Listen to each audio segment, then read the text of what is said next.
الحمد لله نحمده ونستعينه ونستغفره ونؤمن به ونتوكل عليه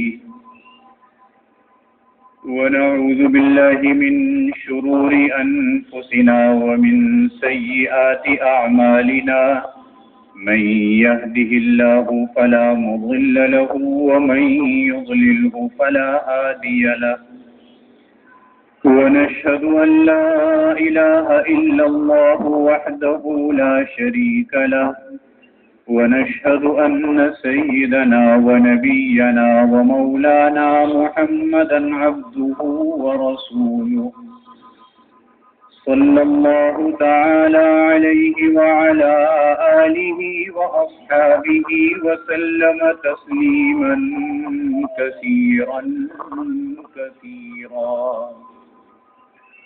أما بعد فأعوذ بالله من الشيطان الرجيم بسم الله الرحمن الرحيم يا أيها الذين آمنوا كتب عليكم الصيام كما كتب على الذين من قبلكم لعلكم تتقون أياما معدودات صدق اللہ العظیم. بزرگان محترم اور برادران عزیز، گزشتہ جمعے میں زکوٰۃ کے مسائل بیان ہوئے تھے اور ایک اصول بیان ہوا تھا کہ انسان جن ذرائع سے پیدا ہوا ہے اور جو آگے اس کی اولادیں ہیں ان کو زکوٰۃ نہیں دی جا سکتی. اس کے علاوہ اگر کوئی مستحق ہے تو اس کو زکوٰۃ دی جا سکتی ہے. اس میں اس مسئلے کو بھی سمجھنا ہے کہ زکوٰۃ جس کو دی جائے وہ شخص مسلمان ہو، غیر مسلم کو زکوٰۃ نہیں دی جا سکتی.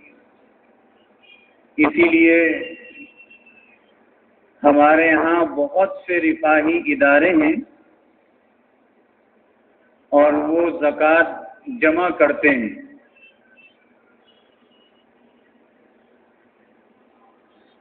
ایک زمانے میں لوگ کہا کرتے تھے کہ مولوی زکوٰۃ جمع کرتا ہے مدرسوں کے لیے. اب اللہ رب العزت نے ایسی زبانیں بند کی ہیں کہ سرکاری ہسپتالوں میں زکوٰۃ دی جاتی ہے. ہم سے آپ سے ٹیکس لے کر اس کے فنڈز رکھے جاتے ہیں، اس کے علاوہ پھر زکوٰۃ لیتے ہیں، پھر بھی سرکاری ہسپتالوں میں دوا مفت ملتی ہے. افسوس ہے. یہ جو رفاہی ادارے چاہے ہسپتال کی صورت میں ہوں چاہے کسی اور صورت میں ہوں، ان کے پاس عموماً زکوٰۃ کی مد الگ نہیں ہوتی. میں آپ سے یہ نہیں کہہ رہا کہ آپ ان کی امداد نہ کریں، امداد ضرور کریں لیکن زکوٰۃ کے پیسے سے نہ کریں. وجہ اس کی یہ ہے کہ اگر زکوٰۃ کے پیسے سے ان کی امداد کی جائے اور ایک ہسپتال چلتا ہی خیرات اور زکوٰۃ سے ہو تو ہسپتال میں یہ ضروری تو نہیں ہے کہ جو مریض آئے گا وہ مسلمان ہو، غیر مسلم بھی ہو سکتا ہے. اور وہاں زکوٰۃ غیر مسلم کو بھی لگائی جا رہی ہے. اس طریقے سے زکوٰۃ ادا نہیں ہوتی. ہاں، غیر مسلم اگر ضرورت مند ہے، محتاج ہے، تو آپ زکوٰۃ کے علاوہ، صدقات واجبہ کے علاوہ اپنی جیب سے مدد کر سکتے ہیں، زکوٰۃ سے نہیں کر سکتے. اس لیے اس کا بھی خیال رکھنا چاہیے. تیسری بات یہ ہے، اہل علم نے لکھا ہے کہ زکوٰۃ دیتے وقت اپنے خاندان میں، اپنے قرب و جوار میں، عزیز و اقارب میں دیکھا جائے کہ کوئی ایسا شخص ہو جو مستحق ہو، اس کو زکوٰۃ دی جائے. اس میں دو فائدے ہیں. ایک فائدہ تو یہ ہے کہ زکوٰۃ کی ادائیگی کا جو حکم ہے اس کا جو ثواب ہے وہ پورا ہوگا. دوسرے وہ عزیز اور رشتہ دار ہے، صلہ رحمی بھی ہوگی، دو ثواب ملیں گے. چوتھی بات، جناب رسول اللہ صلی اللہ علیہ وسلم کے زمانے مبارکہ سے لے کر قیامت تک یہ بات آپ ذہن نشین رکھیے گا کہ اسلام ہمیشہ جو ہمارے طبقات میں کمزور ترین طبقہ ہوتا ہے یہ اسلام ان سے مضبوط ہے. جناب رسول اللہ صلی اللہ علیہ وسلم غزوہ تبوک میں چندہ کرتے ہیں اور چندہ کرنے کے بعد غزوے میں تشریف لے جاتے ہیں. اس غزوے میں جانے والا کوئی مستحق تھا، کوئی غیر مستحق تھا، سب کے لیے انتظام کرتے ہیں. اس کے علاوہ مسجد نبوی میں ایک مدرسہ تھا جس کو صفہ کا مدرسہ کہا جاتا ہے. اس کے کچھ نشان آج بھی موجود ہیں. ان صفہ والوں کے لیے مسجد نبوی کے ایک ستون میں جس زمانے میں حضور علیہ الصلوۃ والسلام کے زمانے میں ستون کھجور کے تنے کے اور چھتیں کھجور کے پتوں کی تھی، ایک ستون مقرر تھا.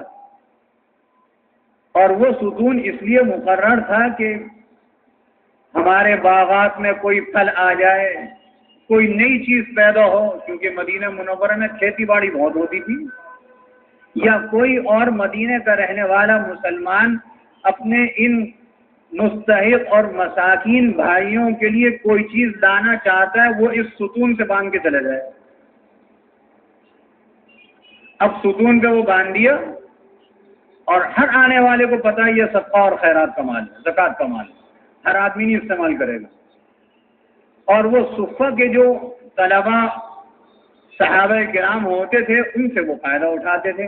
مسجد نبوی میں ریاض الجنہ میں حضور اقدس صلی اللہ علیہ وسلم کے مکان مبارک کا جو دروازہ ہے اس کے ساتھ ایک ستون ہے. اس ستون کے اوپر وہ اس طریقے سے اوپر بنایا گیا ہے جس میں پھل لگے ہوئے ہیں اور بتلایا گیا کہ یہ تھا وہ ستون.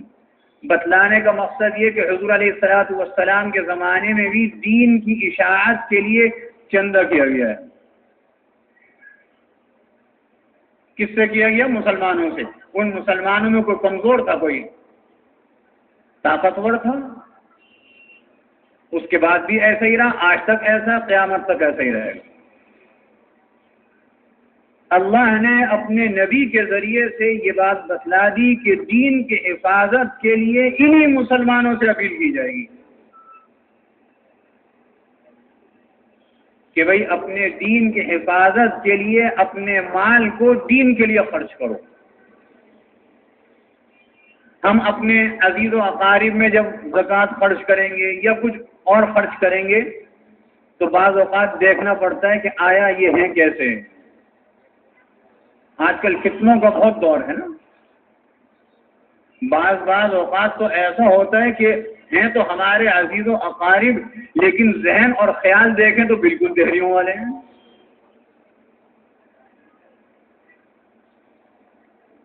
تو یہ ساری چیزیں دیکھ کر اپنی زکوٰۃ کو خرچ کرنا ہے. اور اس میں بہترین مصرف پھر میں یہی کہوں گا کہ اپنے دین کی حفاظت کے لیے اپنی زکوٰۃ کو، اپنے مال کو، زکوٰۃ کے علاوہ بھی اپنے مال کو خرچ کرنا چاہیے اگر اللہ نے اس کی توفیق دی ہے. یہ بات پچھلے جمعے کے بیان سے متعلق تھی، جو رہ گئی تھی وقت پورا ہو گیا تھا. اب 2 یا 3 دن کے بعد ایک ایسا مہینہ شروع ہوگا جو اللہ کا مہینہ ہے. حضور علیہ الصلوۃ والسلام کی حدیث پہلے جمعوں میں بیان ہوئی تھی، شعبان شہری و رمضان شہر اللہ او کما قال صلی اللہ علیہ وسلم. تفصیل سب اس وقت بیان ہو گئی تھی. سارے مہینے اللہ کے ہیں، یہ بھی اللہ کا مہینہ ہے، لیکن خصوصیت کے ساتھ اس کو ذکر کیا گیا. ہمارے بزرگوں میں ایک بزرگ تھے حضرت مولانا شاہ عبد الرحیم صاحب رائے پوری رحمۃ اللہ علیہ. ان کی عادت تھی، لوگ ان کے پاس جاتے تھے، ان کی ایک خانقاہ تھی، تو 29 شعبان کو سب سے مسافہ کر لیا کرتے تھے، سب سے مسافہ کر لیا، اور فرماتے تھے مسافہ کرنا ہو تو عید کے بعد آنا، رمضان میں مسافے کی فرصت نہیں ہوگی۔ یہ رمضان کا مہینہ اللہ کے رسول اور اللہ کے رسول کے اصحاب رضی اللہ عنہم اجمعین اور اہل اللہ جو بعد کے گزرے ہیں، وہ رمضان کا مہینہ ایسے گزارتے تھے کہ اپنا پورا تعلق اللہ کے لیے کر لیا کرتے تھے۔ حضرت شیخ الحدیث مولانا زکریا صاحب رحمۃ اللہ علیہ فضائل اعمال والے، جن کی فضائل اعمال مسجدوں میں نمازوں کے بعد پڑھی جاتی ہے، حضرت شیخ الحدیث صاحب رحمۃ اللہ علیہ رمضان میں خطوط کا جواب نہیں دیتے تھے، اور رمضان المبارک میں قرآن کریم اتنی کثرت کے ساتھ پڑھتے تھے کہ روز کا ایک قرآن مجید بنتا تھا۔ یہ مطلب نہیں ہے کہ قرآن یاد نہیں تھا، قرآن تو ایسا یاد تھا انہیں، تراویح میں پڑھتے تھے، جتنا سپارہ تراویح میں پڑھنا ہوتا تھا وہ جب صبح فجر کے وقت سے شروع کرتے تھے نا، اور تراویح کے وقت تک اس کو 30 مرتبہ پورا کر لیا کرتے تھے۔ جب رمضان ختم ہوتا تھا 30 قرآن ختم ہو جاتے تھے، تو 30 روزے اور 30 قرآن، کیا رمضان سے اور قرآن سے تعلق تھا؟ اللہ ہمیں اس میں سے بھی کچھ ذرہ نصیب فرما دے۔ مشکل نہیں ہے، اس لیے مشکل نہیں ہے کہ وہ بھی تو ہمارے جیسے تھے، وہ کوئی آسمان سے اتر کے تو نہیں آئے تھے۔ تو رمضان کو لوگ اس طریقے سے گزارا کرتے تھے کہ اپنا تعلق خالصتاً اللہ کے ساتھ کر لیا کرتے تھے۔ یہ رمضان وہ مہینہ ہے جس کے متعلق جناب رسول اللہ صلی اللہ علیہ وسلم نے ارشاد فرمایا کہ اس میں جو روزے کی عبادت ہے یہ فرض ہے، جیسے نماز فرض ہے، جیسے صاحب نصاب پر زکوٰۃ فرض ہے، جیسے صاحب مال پر عمر میں 1 مرتبہ حج فرض ہے، اسی طریقے سے یہ رمضان کے روزے ہر سال فرض ہیں۔ اللہ رب العزت اپنی عبادتوں کا اجر، نماز کا اجر دیں گے، حج کا دیں گے، زکوٰۃ کا دیں گے، صدقہ خیرات کا دیں گے، تلاوت قرآن کا دیں گے، سب چیزوں کا دیں گے۔ اللہ نے اپنے ہاں ایک نظام مقرر کیا ہے، فرشتوں کو کہا جائے گا فلانے کو اتنا اجر دے دو، نماز کو، زکوٰۃ کا اتنا دے دو۔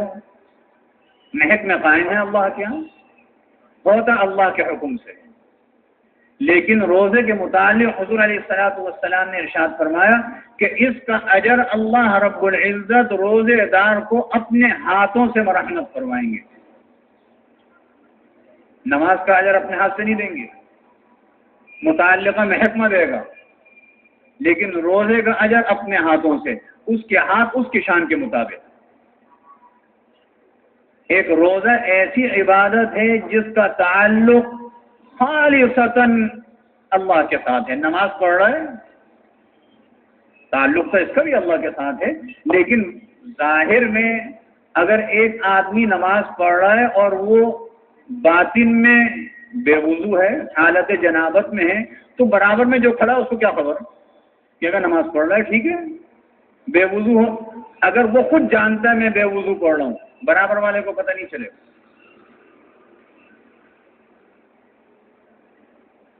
زکوٰۃ دے رہا ہے، اگر کسی کو وکیل بناتا ہے تو اس کو کہتا ہے یہ زکوٰۃ کی رقم ہے، زکوٰۃ میں خرچ کرنی ہے، دوسرے کو پتہ تو چل گیا نا۔ روزے کا تعلق ایسا ہے کہ اللہ ہی کو پتہ ہے۔ روزے دار اگر 7 کمروں کے اندر چلا جائے اور روزے سے، اور 7 کمروں کے اندر اسے انتہائی سخت ترین گرمی میں ٹھنڈا پانی میسر ہے، اور ابھی افطار میں 5 منٹ باقی ہیں، تو وہ 5 منٹ پہلے ٹھنڈا پانی پی کر روزہ نہیں کھولتا، کہتا نہیں میرا روزہ ہے، روزہ خراب ہو جائے گا۔ اس کا تعلق ظاہر سے بھی نہیں ہے، باہر بھی کوئی نہیں دیکھ رہا، لیکن اس کے دل میں جو بات آئی اس کا تعلق براہ راست اللہ کے ساتھ ہے۔ یہ ایسی عبادت ہے۔ اور اس عبادت کے ساتھ اللہ نے ایک رات کی عبادت رکھی، تراویح کی۔ اللہ کے رسول نے ارشاد فرمایا دن کے روزے کو اللہ نے فرض فرمایا، رات کی تراویح کو سنت قرار دیا۔ ایسی سنت مؤکدہ کہ اس سنت مؤکدہ کی جماعت ہوتی ہے، باقی کسی سنت مؤکدہ کی جماعت نہیں ہے۔ رمضان المبارک شروع ہوتا ہے تو سب سے پہلا واسطہ تراویح سے پڑتا ہے، روزے کا تعلق بعد میں ہوتا ہے۔ رمضان المبارک ختم ہوتا ہے، روزہ افطار کر لیا اور چاند نظر نہیں آیا تو آخری عمل جو ہوتا ہے وہ بھی تراویح ہوتی ہے، اگر چاند وقت پڑنا ہو۔ تراویح کو سنت قرار دیا، اور دیکھیے یاد رکھیے تراویح 20 رکعات سنت مؤکدہ ہے۔ صحابہ کرام رضوان اللہ علیہم اجمعین کا اسی پر اجماع ہے، اور 1284 ہجری تک پوری دنیا کے مسلمان اسی طرح پڑھتے تھے۔ یہ بعد میں 1284 کے بعد پھر یہ کچھ فتنے پیدا ہوئے۔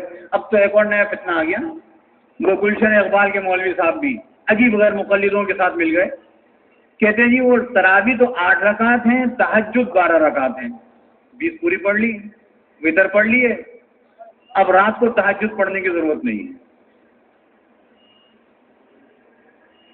یہ وہ لوگ ہیں جو اللہ کے بندوں کو اللہ کی عبادت سے روکتے ہیں، وہ عبادت جو قرآن اور حدیث سے ثابت ہے اس سے روکتے ہیں۔ دیکھیے ہم نے تراویح پڑھ لی، وتر بھی پڑھ لی ہے، اس میں ایک مسئلہ یاد رکھیے، وہ اللہ کے مبارک بندے جن کو اللہ نے تہجد کی عادت دی ہے، افضل یہ ہے کہ تہجد کے بعد وتر پڑھے جائیں۔ اگر اس کو بالکل یقین ہے کہ میں اٹھوں گا نا، اگر یقین نہیں ہے تو وتر عشاء کی سنتوں کے بعد پڑھ لیجئے، تہجد پھر اپنے وقت پہ پڑھ لیجئے۔ لیکن رمضان المبارک میں حکم یہ ہے کہ جو آدمی تہجد کے بعد وتر پڑھنے کا عادی ہے وہ تراویح کے بعد جب وتر با جماعت ہوں اس وقت ادا کر لے۔ کیوں؟ اس لیے کہ جماعت کا ثواب بھی اس میں ہے۔ اور جب سحری کے وقت اٹھے گا یا جس وقت تہجد کے لیے اٹھتا ہے اس وقت تہجد کی نماز ادا کر لے۔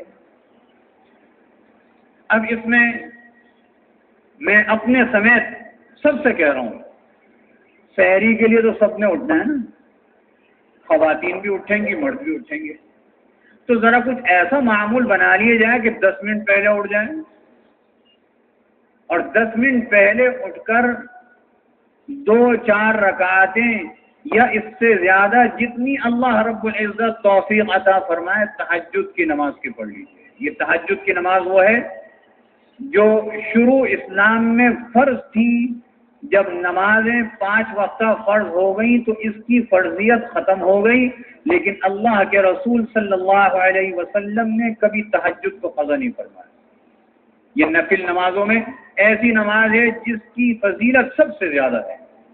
یہ ایسے وقت کی نماز ہے کہ جس وقت اللہ رب العزت آسمان دنیا پر موجود ہوتے ہیں، اور یہ ایسے وقت کی نماز ہے کہ جس وقت آدمی تہجد کی نماز پڑھتا ہے تو ارد گرد کے ماحول میں سکون کی کیفیت ہوتی ہے، بہت سے لوگ سو رہے ہوتے ہیں، اور یہ آدمی اپنی لو اللہ سے لگاتا ہے۔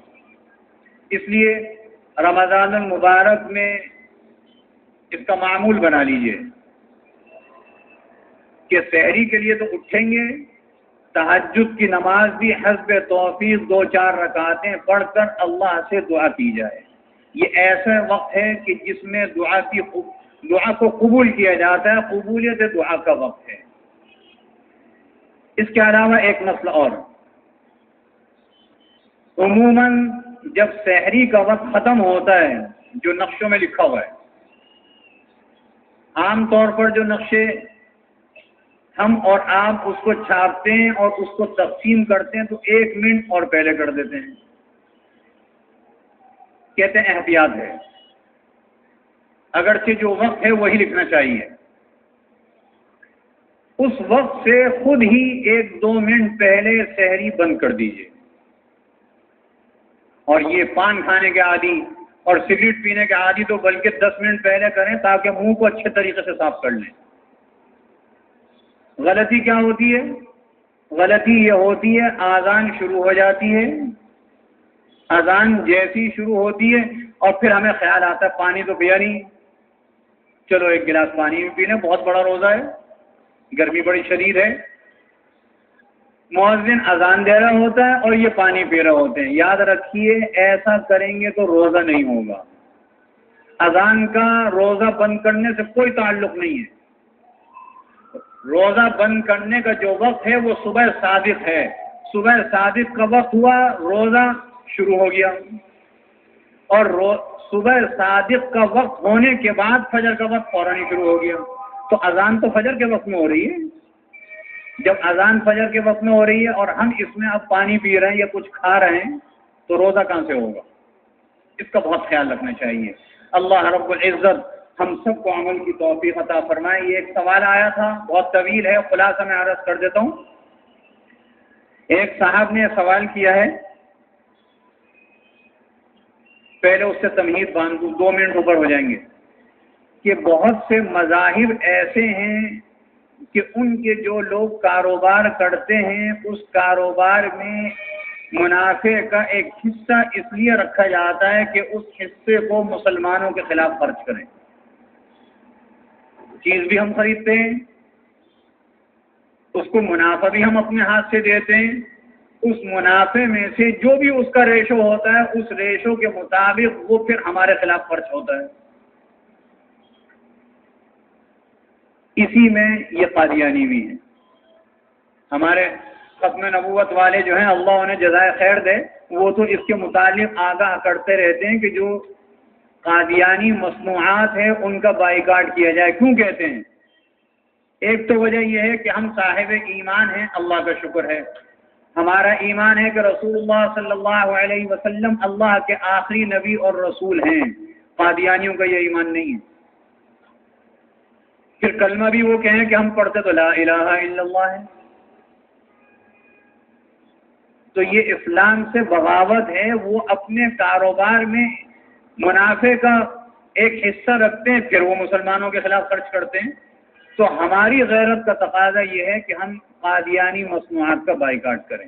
جس کو پتہ چل جائے کہ یہ ہے، ختم نبوت سے ایک فہرست مل سکتی ہے، وہ چھاپتے ہیں، ایسی اشاعت عام کرتے ہیں، ان مصنوعات کا بائیکاٹ کیا جائے۔